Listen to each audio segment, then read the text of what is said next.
1969లో మ్యాంజో father వాళ్ళ తండ్రి Ferrer గారు ఇక్కడ రావడం జరిగింది.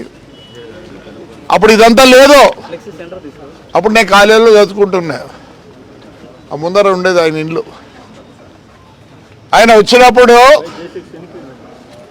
అప్పట్లో ఉండే రాజకీయ నాయకులు చాలా చాలా చాలా సతాయించినారు. ఎందుకంటే మా నాన్న అప్పుడు ఎంపీ, అప్పుడప్పుడు వచ్చేవాడు ఇంటికి. పాపం పెద్ద ఆయన చాలా సాఫ్ట్గా సన్నగా, ఆయన మిలిటరీలో ఏమో పనిచేసినట్టుంది ముందు.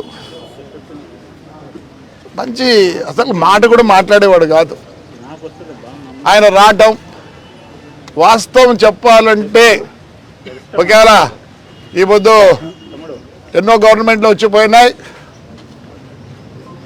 నేను ఒకటే చెప్తాను, ఏమనంటే క్రిస్టియానిటీ లేదు, ఇంకో కులం అట్లయితే మదరసాలు కూడా ఉన్నాయి. అవన్నీ పక్కన పెట్టండి. ఏమి జరుగుతుంది అనేది ముఖ్యం. వాస్తవం చెప్పాలంటే లాస్ట్కు మన అంబులెన్సులు కూడా నడపలేని పరిస్థితుల్లో ఆర్టీటీ వచ్చిందంటే అర్థం ఏమి? అయ్యా ఏమి తప్పు చేస్తున్నారు? ఒకవేళ 100%లో ఏమైనా మిస్యూజ్ అవుతుందేమో. వాస్తవం చెప్పాలంటే మీకు ఎంతమందికి తెలుసు బుక్కరాయ సముద్రంలో ఏం స్కూల్ ఉన్నాయో తెలుసా మీకు ఎవరికన్నా? Dumb and deaf school is there. చెవిటి మూగకు స్కూల్ ఉంది, హాస్టల్ ఉంది. ఎవరు చూడలే. నేను అప్పుడప్పుడు పోతా దానికోసం. నేను కూడా అన్నం తీసుకొని పోతుంటా అప్పుడప్పుడు పిల్లల కోసం. ఎక్కడే మరి ఆంధ్రప్రదేశ్లో అలాంటి స్కూల్ ఉందండి చెప్పండి? గుడ్డోళ్ళ school, blind school is there. ఏమే ఫస్ట్ ఎయిడ్స్ వచ్చినప్పుడు వాస్తవం చెప్పాలంటే ఎవరు ముట్టుకోలే. అలాంటిది ఆర్డిటీ లేకపోతే ఎంతమంది చనిపోయిందరు. ఈరోజు కూడా నాకు తెలుసు మన బత్తలపల్లి హాస్పిటల్ అంటే ఫేమస్. ఇప్పుడు సవేరా అవి వచ్చినాయి, కానీ అవన్నీ లేనప్పుడు ప్రతి మనిషికి లైఫ్ ఇచ్చినది బత్తలపల్లి హాస్పిటల్. సరే, కోవిడ్ టైంలో ఎంతమందిని చూసింది.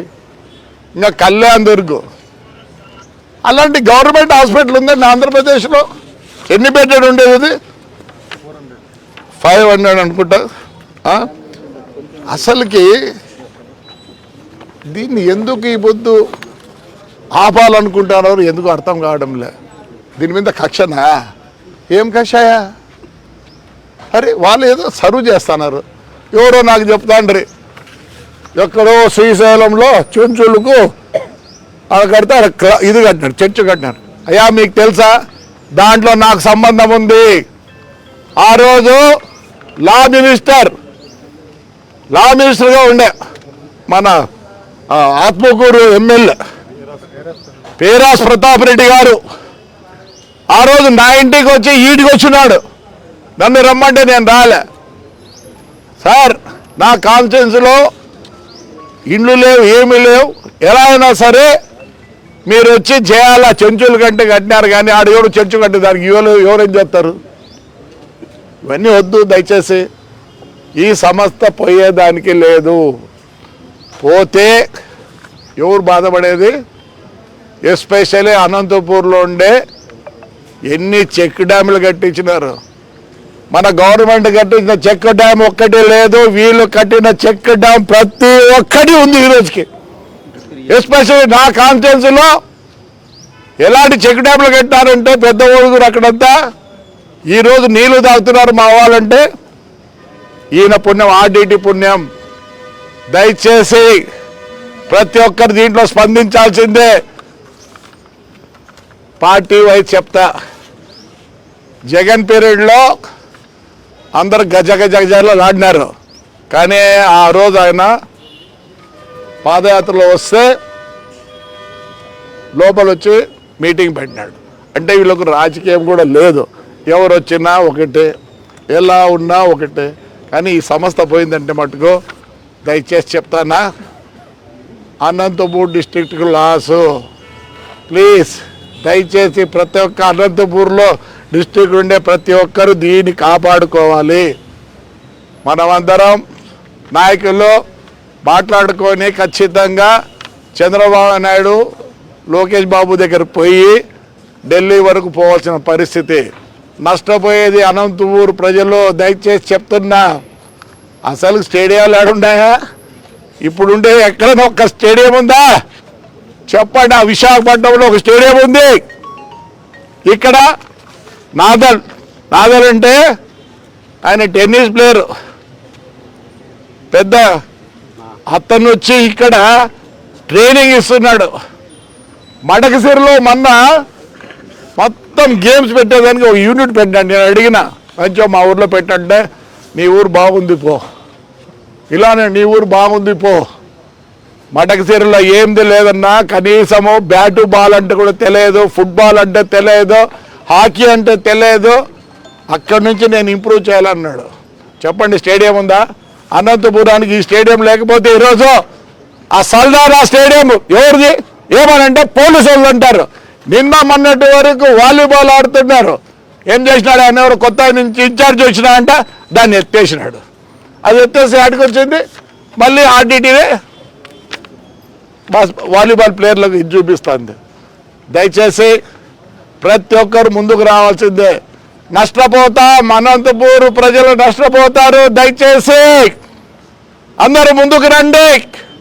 అసలుగా ఆర్టీటీ సంస్థతో బాగుపడిన వాళ్ళు ప్రతి ఒక్కరిని నేను ఇంటింటికి పోయి పిలుచుకొని వచ్చి దీన్ని సమస్య నిలబెట్టాలి. మనకు రాజకీయంతో అవసరం లేదు అయ్యా. బీజేపీ, వైఎస్ఆర్, తెలుగుదేశం, కమ్యూనిస్టు అందరూ మీరెవరో ముందుకు వచ్చి దీన్ని ఎలా తీసుకెళ్లాలా ముందుకనే ఇది మనం మాట్లాడుకోవాల్సిన తరుణం వచ్చింది. ఈ నిజంగా నాకు తెలుసు ఆర్టీటీ వాళ్ళు శ్రీలంక, నేపాల్ కూడా అప్లై చేసిన 2 years బ్యాకే. ఈ వ్యవస్థ పోయిందంటే చాలా బాధపడవలసి వస్తుంది. నేను ఎప్పుడు చూస్తుంటా, అసలు డెమ్ అండ్ డెఫ్ స్కూల్స్ ఉన్నాయా? డెమ్ అండ్ డెఫ్ స్కూల్స్ ఉన్నాయా? ప్రైవేట్ స్కూల్స్ ఉన్నాయా? వాళ్ళ కోసమే స్కూల్స్ ఉన్నాయా? లేవు. అందుకే నేను కూడా ప్రతిదీ ఎన్ని ఇండ్లు కట్టించినారు. అసలుకి నేను ఎప్పుడన్నా ఊర్లో లేకపోతే టెంకాయ చెట్లు కనిపిస్తాయి. ఓహో, ఇక్కడ ఆర్టీటీ వాళ్ళు ఇల్లు కట్టించారు. వాళ్ళు ఇల్లు కట్టిస్తే ఇల్లుతో పాటు చెట్టు కూడా వేస్తారు. ఈ వ్యవస్థ పోకూడదు, ఆర్టీటీ ఉండాలా. మరి అందరూ ప్రతి ఒక్కరు దీంట్లో కలిసికట్టుగా ముందుకు పోవాలనుకుంటే, ఆర్టీటీ ఉండాలనుకుంటే మనలో ఉంది. దయచేసి నేను సిపిఐ ఎవరో మన మీటింగ్ పెట్టినారు, నేను లేదు అటెండ్ అయిందో. సార్ దయచేసి no politics, we have to save RTT, it should stay here only. పోయిందంటే నష్టపోయేది అనంతపూర్ ప్రజలు. అసలు వాళ్ళ స్కూల్ బిల్డింగ్స్ అవన్నీ చూద్దామండి ఎలా ఉంటాయి, వాళ్ళ డామిటరీస్లు ఎలా ఉన్నాయి చూస్తారండి. మనకు ఎన్నో హాస్టళ్ళు ఉన్నాయి, ఏమో ఉన్నాయి. అసలు ప్రైవేట్ కాలేజ్ హాస్టల్లో కూడా అట్లా మంచి డామిటరీస్ లేదు, అంత మంచి ఫుడ్ బెటర్. అసలుకి నేను పోతుంటా, వాళ్ళు మూగోళ్ళు అయితే ఆ మూగి పిల్లలు అసలు మనం పోయినా ఉండేది అంత ఆప్యాయంగా. బ్లైండ్ వాళ్ళు డ్యాన్సులు చేస్తారు చూసినారు. వీళ్ళు అది అన్ని ప్రాక్టీస్ చేపిస్తారు బ్లైండ్ వాళ్ళతో. ఇంకా చెట్లు అంటారా, లక్షల చెట్లు నాటినారు. తాడిపత్రిలో వాస్తవం చెప్పాలంటే ప్రతి రోడ్లో ఇప్పుడు ఉండేటివి, మధ్యలో ఉండే రోడ్లో ఉండే ప్రతి చెట్టు ఆర్టీటీ చేసినది. మనం ఈ వ్యవస్థను పోగొట్టుకోకూడదు. ఆర్టీటీ ఎటువంటి పరిస్థితుల్లో అనంతపూర్ దాటిపోకూడదు. దయచేసి ప్రజల్లారా, నాయకుల్లారా ఏకం కండి. ఇది చెడ్డ వ్యవస్థ కాదు, చెడ్డ ఇది కాదు. చెప్పండి, కళ్యాణదుర్గంలో ఈరోజు కూడా మన గవర్నమెంట్ హాస్పిటల్కి పోదామనండి. అసలు సవేరాలో నేను ఎవరినో పేషెంట్లు 2 ముగ్గురిని చేర్పించింటే మా చేత కాదంటే ఆర్టీటీకి తీసిపోయి వదిన బ్యాంక్ అడిగినా, డాక్టర్లు రావడం లేదు, మాకు కూడా స్పెయిన్ నుంచి అక్కడి నుంచి రావడం లేదు. నేను అడిగినాను అంటే మా ఊరికి వదిన డాక్టర్లు పంపి అంటే చేత కాదన్నా, చాలా అవస్థ పడుతున్నా, అక్కడ నుంచి 3 నెలలకు 2 నెలలకు తెచ్చి ఇప్పుడు నడుపుతున్నాం హాస్పిటల్ని. మరి అయితే అప్పుడే స్కూల్స్ బంద్. అసలు 10th క్లాస్ పాస్ అయితే వీళ్ళే చదివించేవాళ్ళు. మళ్ళీ ఇంటర్మీడియట్కి మంచి స్టూడెంట్స్ ఉంటే ఎన్నో కోట్లు ఖర్చు పెడుతున్నారు. 13 కోట్లేమో ఖర్చు పెడుతున్నారు. అంటే ఇక్కడ పాస్ అయ్యి నారాయణలో చేరాలా, వీళ్ళు చదివిస్తున్నారు. ఈ సంస్థను పోగొట్టద్దండి. ఈ ఆర్డిటి పోనా అంటే నష్టపోయేది అన్నముత్తూరు ప్రజలు. ఫస్ట్ డ్రిప్స్ కూడా తెచ్చింది ఆర్డిటీనే. ప్రతిది ఒక్కటి ఫారం పాండ్స్, దానికి కావాల్సిన ప్లాస్టిక్ ఇవి. అసలు చెక్ డ్యాముల వల్ల ఎంతమంది బాగుపడినారో రైతాంగం నాకు తెలుసు. ఎందుకంటే మేము కూడా వర్షాపాతంతోనే బతికే వాళ్ళం. కానీ వీళ్ళ చెక్ డ్యాములు నాకు తెలిసి సద్దెల దగ్గర ఒక్క సద్దెల దగ్గరే 18-19 కట్టినారు. ఒక్క ఆ చుట్టుపక్కల. ఎందుకంటే ఆ కొండల్లో నుంచి వచ్చే నీరునంతా ఈ పొద్దు. అందుకే మా బావుల్లో నీళ్ళు ఉన్నాయంటే ఈ వ్యవస్థ వల్లనే. సో నేను ఒకటే అందరినీ కోరుతున్నా, అయ్యా ప్రతి ఒక్కరు ముందుకు రండి, ప్రతి ఒక్కరు ముందుకు రండి. చింతలాయపల్లిలో అయితే అసలు నీళ్ళు లేవు, ఆ కొండల్లో వచ్చి పోతాండే. ఎస్ వీళ్ళు వచ్చి కట్టినారు. ఈ పొద్దు 3 పూట్లు చెనికాయ ఎత్తుకొని చెనికాయ పట్టిస్తున్నారు. అన్నీ మన తాడిపత్రి కాన్స్టిట్యూన్సీలో బ్రహ్మాండం, కళ్యాణ్ దుర్గు, ఉరవకొండ, రాయదుర్గంలో బ్రహ్మాండంగా చేసినారు. మాకనే ఎక్కువ చేసినారు. ప్రజల్లారా పోగొట్టుకోకూడదు. మనం దీని గురించి మాట్లాడే ఒక ఉద్యమం చేయాల్సి వస్తుందేమో. ఎందుకు మంచికి ఉద్యమం చేయాల్సి వస్తుందేమో. మీరు కూడా అందరు ప్రతి ఒక్కరు పాల్గొనండి. సరే ఏమి నష్టం వచ్చింది చెప్పండి. ఈ వ్యవస్థ వల్ల ఏమైనా ఎవరికైనా నష్టం వచ్చిందా? ఎవరికి నష్టం లేదు, అందరూ బాగుపడ్డారు. ఈ ఊళ్ళో టెన్నిస్ అంటే తెలియదు, క్రికెట్ అంటే తెలియదు. క్రికెట్కి ఇండియన్ టీమ్, యంగ్ బాయ్స్ టీంకి ఎప్పుడు సెలెక్ట్ అవుతున్నారు. ఖోఖో అంటే తెలియదు.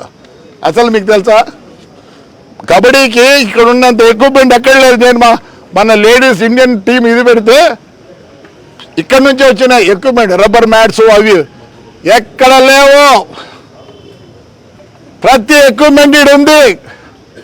మీరు నేమ్ ఇట్ ఈస్ దేర్. ఒక గవర్నమెంట్ వ్యవస్థలో లేనివన్నీ ఇక్కడ ఉన్నాయి. గవర్నమెంట్ చేయలేనివన్నీ ఇక్కడ చేస్తున్నారు.